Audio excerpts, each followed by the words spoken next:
Now, Manchester City have been making a lot of transfer moves already this summer, with deals from Rayan Altnouri and Rayan Cherki look to be completed soon. It already seems like Man City have completed the signing of Tijjani Reijnders. Now, in this video, we're going to talk about why he is such a great player and will be brilliant for City next season, and just what you can expect from the signing overall. So let's get into it. Now, overall, I actually like a lot of the Manchester City signings over the last couple of years. I know there's been a lot of criticism over people like Vitor Rees not really playing, but he is really young, and even Kushanov not really being that consistent starter despite having a really good start to his life at City. But ultimately, that is just Pep's way of doing things. Some players come in and out of the squad when they want to, and sometimes you're not going to be able to see some players really flourish until a season later, which I expect will happen this year. Now, that being said, the links this summer have been quite promising from a City's perspective. Of course, there's going to be disappointment that Florian Wirtz didn't come in, but in the end, reinvesting that money in a Rayan Cherki, a Rayan Altnouri, which is a proper left back which they needed, and more importantly, Tijjani Reijnders, will be overall, I think, a better move for City in the long run and makes more sense.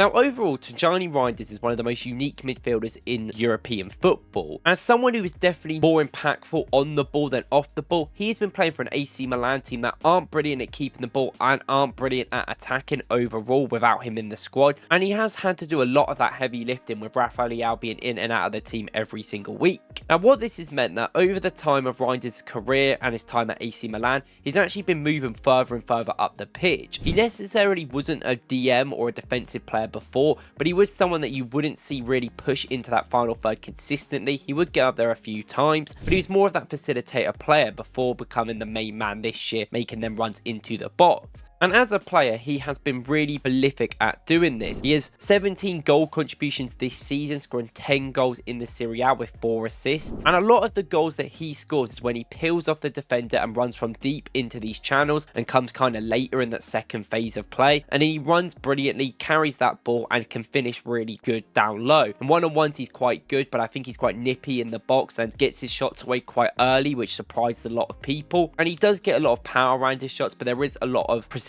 there with them, and they're usually curled brilliantly into the corner as well. Now, first of all, when you watch Reijnders play, this guy moves a lot. If you look at how much he moves across the pitch, it's a lot compared to players in Europe, and he is really an active player, which I like to call it. He is someone that was easily happy to be a box-to-box player, working in both boxes if need to be, but you're mostly going to see an attacking way with him for City. And although he only has around 44 passes attempted per game, which is actually low for central midfielders, it is mostly because he is creating space for other players when he makes these runs, and he's very smart of when to make runs and when not to, and he's a very good tempo controller even without the ball, but especially on the ball he can have that level as well. And first of all, that final third presence I think is very important. He has over 2 shots per 90, which puts him in the top 2 percentile of central midfielders in Europe. He also has over 3 shot creating actions per 90 as well. And overall this season is a 0.29 non-penalty goals, which is really high for obviously his position in Europe. Now, what he actually does a lot in these areas is that he also does just shoot a lot of the time. Now, this is probably a really benefit for him because I actually think he is a good finisher, and I think he picks up really good positions and he performs over his XG all the time. But it's not like this guy really takes his time to think about his options around him a lot of the time. He often just shoots a lot when he gets the ball out at the edge of the box or even inside it, and he does brilliant runs to get in there and work off other players, which I think is very important. But you will have to probably calm him down when City are playing against low blocks a lot more. He's going to get the ball a lot more at the edge of the box, and you don't always want him shooting,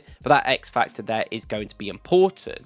But the reason why that I think City have more importantly signed him is going to be their progressive work is going to be much better. Something that he is very good at is just being a progressive monster. Over 6 progressive passes per 19, over 3 carries. He is someone that can do anything on the pitch to get that ball up there quickly. Now, something Man City have been struggling with this season specifically is not their build up in many senses, but it's just their adaptation to changing it up in many games. We've seen them go long a lot of the time, and they can still go long and transitional based if they want. But I also think Reijnders will be a person that can give them that transitional quickness as well, but more through a carry and metric than just a passing one. He is someone that is incredibly quick when he makes these runs on the ball and can do them from anywhere on the pitch. His dribbling level is good. I wouldn't say excellent, but I would say it's good enough to go past some players on the attack. And he is quite a lanky guy. He's over 6 foot and he is tall, so sometimes he can just body people out the way, even though he's not really a strength first player. But something that I think is going to be important is that he is proven for AC Milan he can pick the ball up from the goalkeeper in the defense, defence, turn easily and run up the pitch very quickly, which is something that's going to help City build up very much easier and quicker, and also be another way that they can get up the pitch.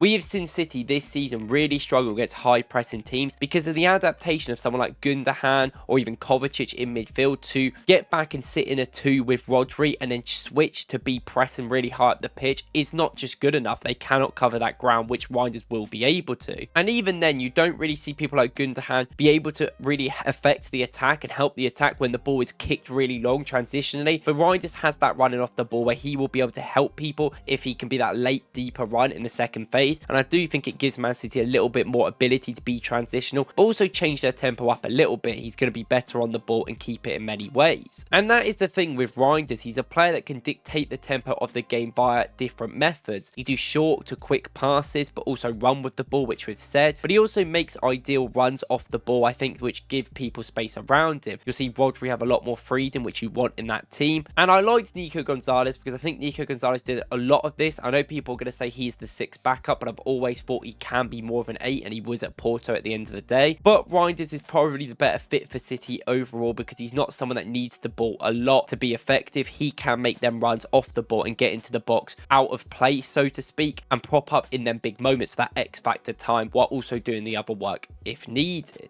Now, the thing is, you have to think in mind that Man City are going to be playing even a 4-2-3-1 or a 4-3-3 in different possessions and when they have the ball. Reijnders playing alongside Rodri will be a very interesting combination. Now, it's good because Rodri is that more passer type, although he can carry because he's excellent, but Reijnders is that more carrying type, which you do see a lot of midfielders really lean to, having the differences in that midfield. But Reijnders in a double pivot with Rodri against certain teams won't be the way to go. That's where you're probably going to see a Nico Gonzalez come in because he's physical, strong, and can make the tackles a bit more, because Reijnders off the ball in terms of defending is not as good. His defensive numbers aren't amazing, and he only really operates in defensive actions in this one area of the pitch, which you can see here, which is a little bit annoying because it's a very specific role and it's more pushed up the pitch than really defensively. And sometimes I think he really struggles with being physical and his timings are really bad, so you don't really want him in the defensive areas having to be much impactful. So you want him realistically on the ball a lot, which works for City because they are a very possession based side compared to a lot of other teams. But even from, like we said, that counter attacking style can work if he makes them runs off the ball, which are very important.